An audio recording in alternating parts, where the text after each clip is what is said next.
অধ্যাপক ইউনূসের বিদেশ সফর আর বিতর্ক যেন সমার্থক শব্দে পরিণত হয়েছে।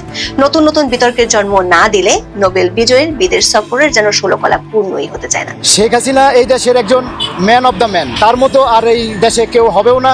ম্যান এই দেশে আর হবে না, আর এই জননী এই দেশে আর আসবে না। এই জননীরে আমরা খেদাই দিছি, আমরা বড় ভুল করছি, আমরা জালিমগিরি করছি, আমরা জালিয়াতি করছি, এই মার সাথে আমরা দুর্ব্যবহার করেছি। ডক্টর ইউনূস, তুই চরম বাটপার। আজকে তোকে তুই বলতে বাধ্য হলাম, তুই চরম বাটপার, চরম বাটপার। বাংলার ইতিহাসে তোর মতো বাটপার পয়দা হয় নাই। তুই বাংলাদেশের সরকার প্রধান হয়ে বসে আছিস জোর করে। লজ্জা করে না মরার আগে মিথ্যা কথা বলিস? হ্যাঁ, তারা কি ধরনের চরিত্র, তাদের লিডার কি ধরনের, তারা এই কাজগুলোর মাধ্যমে তাদের চরিত্রটা উন্মোচন করে। এবার নিউ ইয়র্কে ইউনূসের প্রেস সচিব শফিকুলকে গণদোলাই দিল আওয়ামী লীগের নেতাকর্মীরা। বেশ কিছুদিন আগে যুক্তরাষ্ট্রে ইউনূসের সফরকে কেন্দ্র করে নিউ ইয়র্কে আওয়ামী লীগ যে সত্য অবস্থান তৈরি করেছে তা এবার হারে হারে টের পেয়েছে ইউনূস সরকার। ব্রেকিং নিউজ, প্রিয় দর্শক, আওয়ামী লীগ যে কত বড় শক্তিশালী দল তা এখন হাড়ে হাড়ে টের পাচ্ছে অন্তর্বর্তীকালীন সরকার ডক্টর মোহাম্মদ ইউনূস। প্রিয় দর্শক, আপনারা জানেন যে তিনি নিউ ইয়র্ক সফরে গিয়েছেন জাতিসংঘের অধিবেশনে অ্যাটেন্ড করার জন্য, কিন্তু সেখানে জাতিসংঘের অফিসের সামনে ডক্টর মোহাম্মদ ইউনূসের বিরুদ্ধে একের পর এক স্লোগান এবং ডক্টর মোহাম্মদ ইউনূসের বিরুদ্ধে জুতা প্রদর্শন করছে আওয়ামী লীগের নেতাকর্মীরা, যেটা রীতিমতো ডক্টর ইউনূসকে অপমান এবং বিব্রত করার সৃষ্টি করেছে। প্রিয় দর্শক, আমরা আজকের এই ভিডিওতে আপনাদের দেখাবো সেখানকার বর্তমান পরিস্থিতি কি এবং কি ঘটতে চলেছে সেখানে। সকল তথ্য জানতে পারবেন আজকের এই ভিডিওটিতে। ডক্টর ইউনূস, তুই চরম বাটপার। আজকে তোকে তুই বলতে বাধ্য হলাম, তুই চরম বাটপার, চরম বাটপার। বাংলার ইতিহাসে তোর মতো বাটপার পয়দা হয় নাই। তুই বাংলাদেশের সরকার প্রধান হয়ে বসে আছিস জোর করে। লজ্জা করে না মরার আগে মিথ্যা কথা বলিস? তোর ভেরিফাইড পেজ থেকে ট্রাম্পের সঙ্গে, ট্রাম্পের বউর সঙ্গে যে ছবি দিছিস সেটা সম্পূর্ণ ফটোশপ করা। তোর লজ্জা করে না? পানামা প্রেসিডেন্টের ছবিকে ফটোশপ করে বসাই দিতে লজ্জা করে না? তোর ভেরিফাইড পেজ থেকে প্রকাশিত হয়েছে, তুই এর জন্য দায়ী। তুই বলতে পারবি না যে তুই 87 বছরের বুইরা তুই এই বিষয়ে জানিস না? তোর সরকারের আমলে তুই তোর ভেরিফাইড পেজ থেকে এটা আপলোড করেছিস, নাহলে তোর অধীনে যে আছে সে করেছে। একই কথা, তুই দায় দুষ্ট। তুই যেমন ওই যে আক্তার, তারপরে তাসলিম, যারা, তারপরে ফখরুল ইসলাম আলমগীর, তারপরে ওই জামাতের নেতাদেরকে নিয়ে তুই জাতিসংঘের আইন ভঙ্গ করে, রুল ভঙ্গ করে তুই জেনারেল সেশনে বসাইছিস। এরা তুই খেসারত দিতে হবে, কারণ জাতিসংঘকে আমি চিঠি লিখছি, তোকে খেসারত দিতে হবে। তুই এত বড় শয়তান, বাংলাদেশের ইজ্জত তুই এমনি গোয়া মারলি। তোর তো বিষ খেয়ে মরে যাওয়া উচিত। অধ্যাপক ইউনূসের বিদেশ সফর আর বিতর্ক যেন সমার্থক শব্দে পরিণত হয়েছে। নতুন নতুন বিতর্কের জন্ম না দিলে নোবেল বিজয়ীর বিদেশ সফরের যেন ষোলকলা পূর্ণই হতে চায় না। জাতিসংঘের সাধারণ পরিষদের 80তম সম্মেলনে যোগ দিতে গিয়ে তিনি এবার আগের সব বিতর্ককে ছাড়িয়ে গেছেন। প্রথমে ডিম বৃষ্টি বিতর্ক, তারপর রাষ্ট্রীয় খরচে শতাধিক মানুষের লটবহর বিতর্ক বেশ জমে উঠেছিল। সবশেষ বিতর্ক দেখা দিয়েছে মার্কিন প্রেসিডেন্ট ট্রাম্প ও তার স্ত্রী মেলানিয়া ট্রাম্পের সাথে অধ্যাপক ইউনূস ও তার ছোট মেয়ে দিনা ইউনূসের ছবিকে ঘিরে। ইউনূস বিরোধীরা বলছেন ট্রাম্পের সাথে তোলা অধ্যাপক ইউনূসের এই ছবি আসল ছবি নয়। কেউ কেউ দাবি করছেন এটি এআই জেনারেটেড ছবি, মানে অন্য দেশের সরকার বা রাষ্ট্রপ্রধানের সাথে ট্রাম্প ও তার স্ত্রীর ছবিকে ম্যানিপুলেট করে অধ্যাপক ইউনূসের টিম এমন ছবি বানিয়েছে।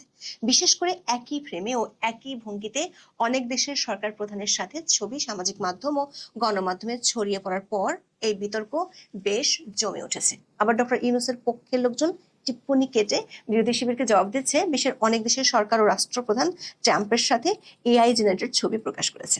দর্শক, বিষয়টি নিয়ে আমরা অনুসন্ধান করেছি। প্রশ্ন হলো, ছবিটি কি সত্যি এআই জেনারেটেড নাকি নির্দিষ্ট কোনো সফটওয়্যার ব্যবহার করে ম্যানিপুলেটেড ছবি? ছবির মেটাডেটা অ্যানালাইসিস করে যে তথ্য পাওয়া গেছে সেটি বেশ চমকপ্রদ। বিস্তারিত জানতে চলুন যাওয়া যাক বিশ্লেষণে।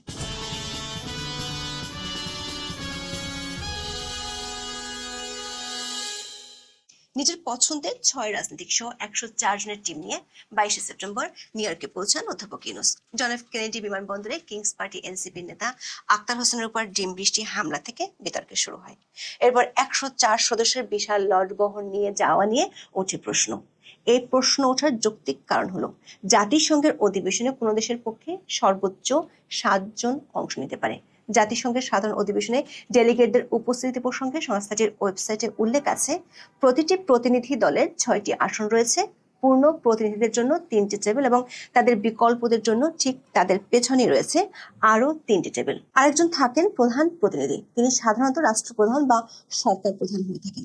26শে সেপ্টেম্বর অধ্যাপক ইউনূস যখন ভাষণ ছিলেন, তখন দেখা গেছে অধ্যাপক ইউনূস ছাড়া বাকিরা হলেন 3 মিত্র দলের 6 রাজনীতিক। ফলে প্রথমবারের মতো দেশের ইতিহাসে দেশের সরকার প্রধান বক্তব্য দেওয়ার সময় পররাষ্ট্র মন্ত্রণালয়ের কেউই প্রতিনিধি টেবিলে জায়গা পাননি। তবে এসব বিতর্ককে ছাড়িয়ে 27 সেপ্টেম্বর নতুন বিতর্ক দেখা দিয়েছে। সেটি হলো যুক্তরাষ্ট্রের প্রেসিডেন্টের সাথে অধ্যাপক ইউনূসের ছবি বিতর্ক। জাতিসংঘের এবারের সম্মেলনে 193টি দেশের সরকার প্রধান ও প্রতিনিধি অংশ নিয়েছেন। তাদের সম্মানে যুক্তরাষ্ট্রের প্রেসিডেন্ট ডোনাল্ড ট্রাম্প একটি নৈশভোজের আয়োজন করেন। শ্রীলঙ্কার প্রেসিডেন্ট অনুরাগ কুমারা দেশনায়কের একটি টুইট থেকে আমরা জানতে পেরেছি, গত 23 সেপ্টেম্বর নিউ ইয়র্কের মেডিসন অ্যাভিনিউর লোট্টে নিউ ইয়র্ক প্যালেস হোটেলে প্রেসিডেন্ট ডোনাল্ড ট্রাম্প ও ফার্স্ট লেডি মেলানিয়া ট্রাম্প এই নৈশভোজের আয়োজন করেন।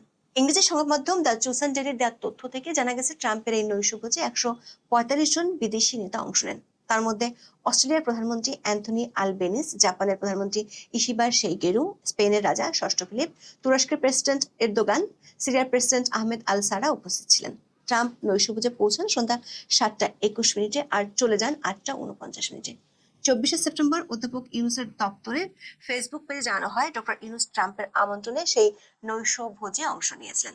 সাক্ষাতের সুবিধাজনক সময় ট্রাম্পকে বাংলাদেশ সফরের জন্য অনুরোধ করেছেন অধ্যাপক ইউনূস, এমনটাই বিবৃতিতে দাবি করা হয়। তবে সেই পোস্টে যে 3টি ছবি প্রকাশ করা হয়, সেখানে ট্রাম্পের সাথে কোনো ছবি ছিল না। তখন ইউনূসের বিরোধী শিবির দাবি তুলে ট্রাম্পের দেখাই পাননি ডক্টর ইউনূস। এরই মধ্যে নৈশভোজের খাবার দাবার সবই হজম হয়ে যাওয়ার কথা, কারণ তারপর 4টি দিন চলে গেছে। 4 দিন পর 27 সেপ্টেম্বর ভোরে অধ্যাপক ইউনূসের দপ্তরের ফেসবুক পেজে একটি ছবি পোস্ট করা হয়। সে ছবিতে ট্রাম্প ও তার স্ত্রীর সাথে ডক্টর ইউনূস ও তার ছোট মেয়ে, যিনি বাবার 13টি বিদেশ সফরের কোনোটি মিস করেননি, সেই দিনা ইউনূসকে দেখা যাচ্ছে। এরপর ইউনূস বিরোধী শিবির নেট দুনিয়ায় বেশ সুর তোলে। তারা দাবি করে এটা এআই জেনারেটেড ছবি। ডক্টর ইউনূসের আগে একই ধরনের একটি বারবার মনে হচ্ছিল প্রেসিডেন্ট জিয়াউর রহমানের কণ্ঠ শুনছে। বিএনপির মহাসচিব মির্জা ফখরুল ইসলাম আলমগীর প্রধান উপদেষ্টা মোহাম্মদ ইউনূসের জাতিসংঘের ভাষণকে প্রয়াত রাষ্ট্রপতি শহীদ জিয়াউর রহমানের সঙ্গে তুলনা করেছেন। শনিবার 27 সেপ্টেম্বর নিউ ইয়র্কে এনআরবি কানেক্টেড ডে অনুষ্ঠানে ফখরুল বলেন, প্রফেসর ইউনূস যখন কথা বলছিলেন, আমার বারবার মনে হচ্ছিল আমি এদেশের স্বাধীনতার ঘোষক শহীদ প্রেসিডেন্ট জিয়াউর রহমানের কণ্ঠ শুনছি। তিনি আরো বলেন, গণতান্ত্রিক সমৃদ্ধি ও দুর্নীতিমুক্ত দেশ গঠনের যে স্বপ্ন ছিল শহীদ প্রেসিডেন্ট জিয়াউর রহমানের, সেই স্বপ্নের প্রতিধ্বনি পাওয়া গেছে প্রফেসর ইউনূসের কথায়। জুলাই আন্দোলনের প্রসঙ্গ টেনে বিএনপির মহাসচিব বলেন, আমরা বিশ্বাস করি বাংলাদেশের মানুষ সংগ্রামে জাতি, লড়াই তাদের সহজাত বৈশিষ্ট্য। যে কোনো সংকটকালে তারা জানে কিভাবে ঐক্যবদ্ধ হয়ে লড়াই করতে হয়। জুলাই মাসে সেটি আবার অপমান হয়েছে।